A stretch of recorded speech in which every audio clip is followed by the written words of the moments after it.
खुलुमबाय नोंथांमोनखौ आंनि गुबुन मोनसे गोदान भिडिअ बरनायाव हरनाय थाबाय स' दिनैनि भिडिअआ जाहैबाय दिनैहाय बेसेबा गोबावनि उनावहाय आफ्टर 15 days दिनैहाय मेमा बोथोर मोजां जानायखाय जोंखौहाय बिचआवहाय लांनो नागिरदों आरोना स' आं बिराद एक्साइटेड आरो लोगोसे बिराद खुसि आंनि खुसिखौ नुदोंमोन आं मानि मिथिबावनो आंनि गोसो सिंनिखौ स' नोंथांमोना जुदि आंनि भिडिअखौ नायनो इन्टारेस्टेडब्ला आंनो मोनबाय थादों होनना होनो बिदिब्ला आंनि भिडिअखौ स्टार्ट खालामनोसै हेलौ होनोयो दिनाबो मोजांथार नालाय बेनि थाखायनो जोंखौ लांनो नागिरदों आरोना जि मोजांथार दिना बिराद मोजां स' गाइस बेसेबा गोबावनि उनाव आङो सिननि ड्रेस गानदों आरोना नैबे सानफ्लावार प्रिन्टेड सानफ्लावार फ्लरेल जिथु आंनि फ्रक माबायदि मोनदों नोंथांमोना बेसेबा गोबावनि उनाव आं सिनखौ बिराद मिस खालामो आरोना मानो बेन खालामनाय होननानै सानो आङो ओमफ्राय दाख्लैहाय नैबेखौ लानाया नोंथांमोनाथ' नुखादोंना आंखौ नैबेखौ लानायखौ स' बेखौहाय गानबाय आङो ओमफ्राय दाख्लै माइ गायनायनि गोसोमा नै दाबो बेयावहाय दङ आरोना नै ब्लाउसनि सिना ओमफ्राय बाखि दिदिया गुफुर नै इदिया नै बिदि सिन डाइरेक्ट दोनखायो आरोना गोसोमा स' ओंखारखांबाय आङो जोंखौहाय दायो मेमा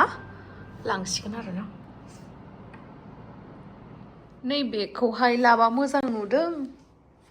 आंनाव अपसन गैया गवायाव मोननै मोनथामल' नैबे गिदिरखौ लाबा मोजां नुदों ना बले आं दायो देखायनो र' माबाखौ लानानै स्लिं बेगखौ लानानै ओमफ्राय मोनसेया जाहैबाय नैबेयो आरोना स्लिं बेगा सेमानो नैबेजों बेनिनो आरोना बेजोंनो मोनफानाय नै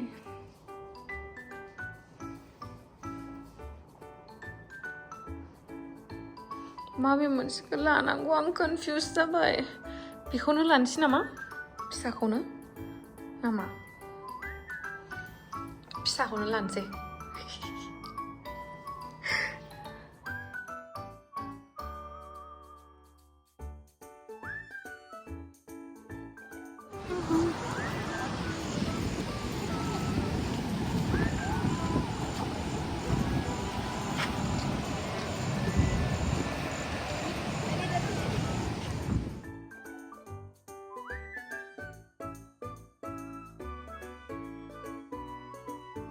गाइस दायो जोङो सफैबाय सेरनाबातिम बीचआवहाय आरोना स' दायो आङो जा एसे हायो नोंथांमोननो दिन्थिगोन बिराद बार बारदों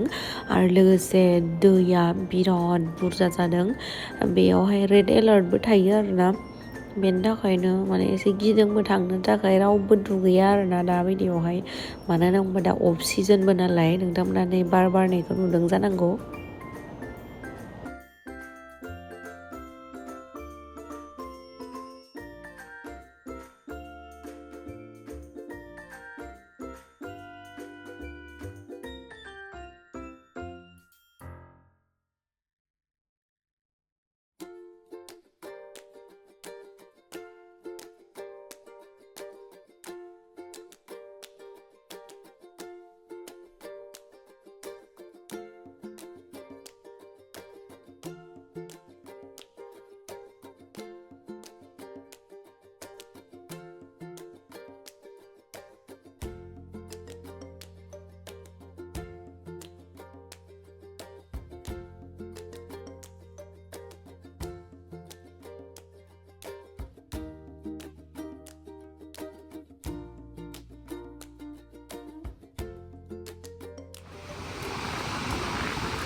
जि बार बारखादो नै जि गिदिर जादों आरोना दैया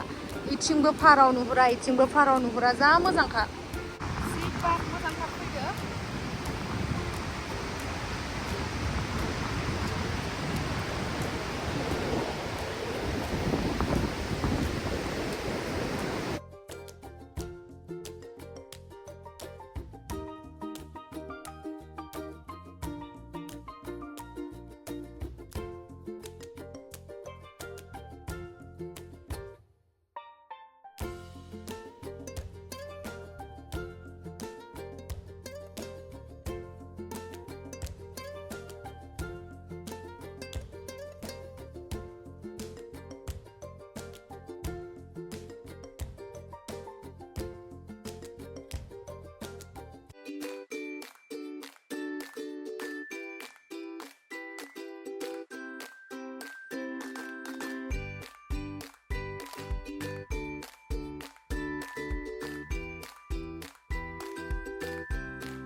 क्या?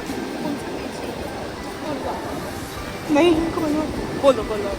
So guys, आं दायो बीचावहाय मोनफैबाय ओरैबायदि मोजां नांदों दैयाथ' एसे बारा दङ बाट बिराद मोजां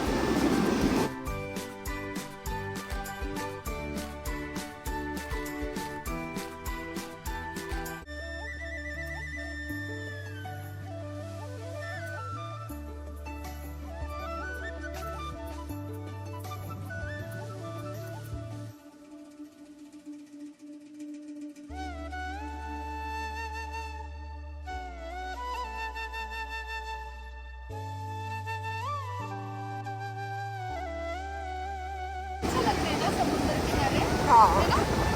बहुत ही अच्छा लगता है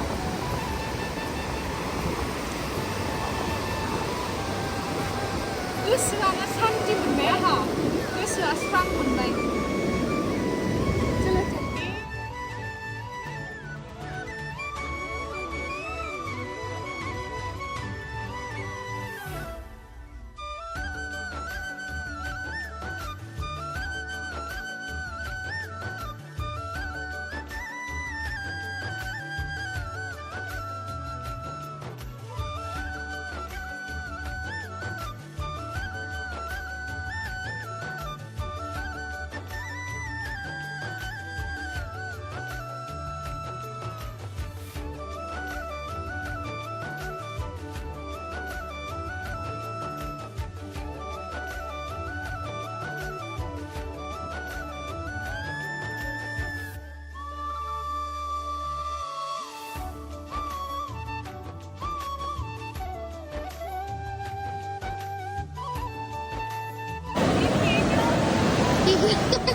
देख रहा है हे सोना हे सोना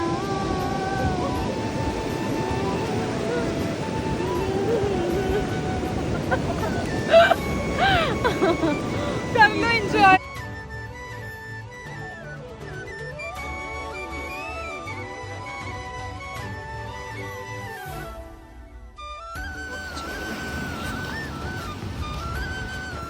क्या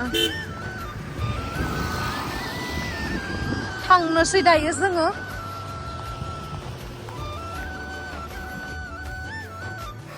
मेंबाय मोनफैबाय दासो आङो क्वेश्चन्स खालामना लानोसै अखा हाबायमोन माने जों ओंखायनो थाब थाबनो फैबाय आरोना कितने दिनों के बाद आज मैंने मोमो की शक्ल देखी है लाइफ तो नहीं हुआ है ना अभी रुको ये कुरकुरे भिंडी चटनी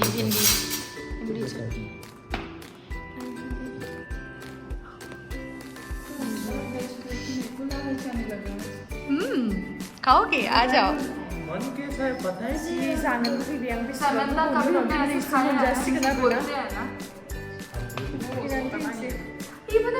मोमो जानो जियाखैसैमोन आङो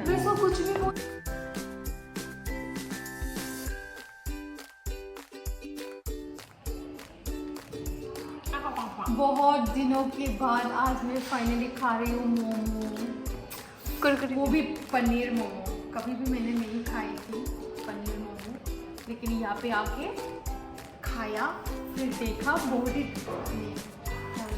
यहाँ पे आके खाया फिर बहुत ही टेस्टी लगा तो इसका आदत हो गई है मुझे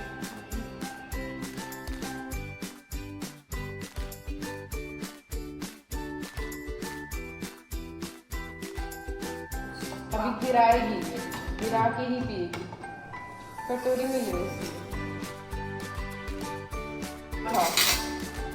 बहुत ही टेस्टी है मटन एक मुझे हम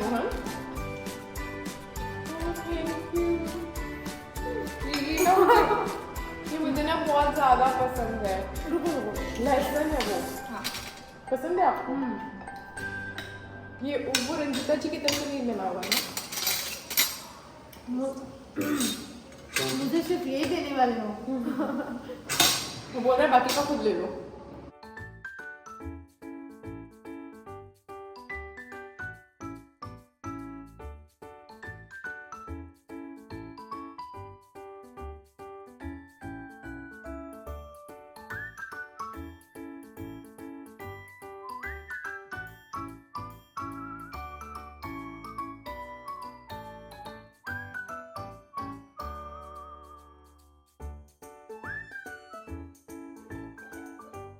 जाना फैबाय आरोना नोंसोरलाय गोथाव गोथाव जानो हायो आं जानो हाया होनदो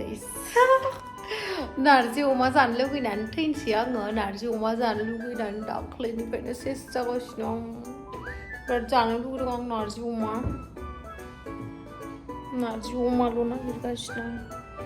नारजि अमाखौनो माला जानो मोनगोन सानगासिनो आङो